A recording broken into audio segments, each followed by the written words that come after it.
Okay, now that you've become familiar with how to use Metronome or Play a little bit, what happens if you have another device that you want to keep all the data in sync with?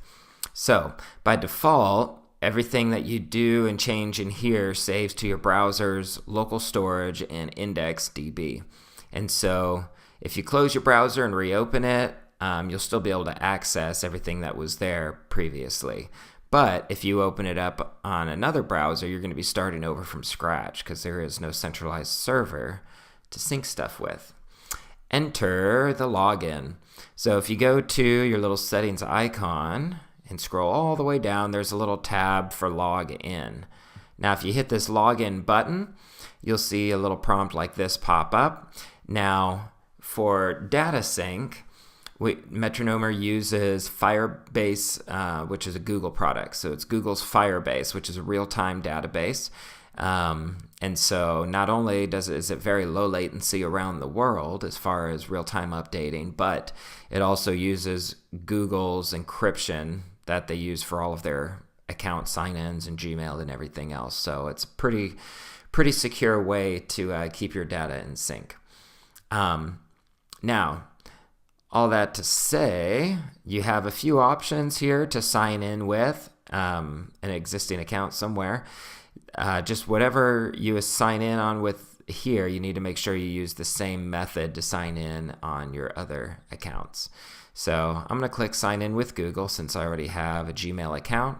And since I've already authenticated previously on here, it's probably just going to, send me right over from a previous login. And now, just to go back in the settings and scroll down, you'll see two things. One, it'll say log out with my email address. By the way, no spam, please. And it also adds this control mode area, which is only available when you're logged in. And that'll be in the next video when it talks about remote controlling between devices. But for this video, we'll look at what it looks like to have to keep data in sync. So here I'm opening Chrome. I'm going to go ahead and bring up, here I've got it open in Safari using the same account. And you'll be able to see here as I change information here, you'll see it updates real time here. 68, 70 BPM. If I were to reorder these, see it's pretty quick. And so this is going through the Weber sphere and doing its thing. And so any of the data that you change here will reflect across all devices and be persistent to come back up. So it may come in handy if you're sitting in the office trying to put things in order and you need to go into a different computer where you've got stuff set up to actually play. Now, one drawback to this is if you're using tracks. Let me go into another set here. And you'll see that in Safari, I have loaded up some tracks for this song, Fierce. They are here. If I were to play the song, you hear the keys, the kick, and the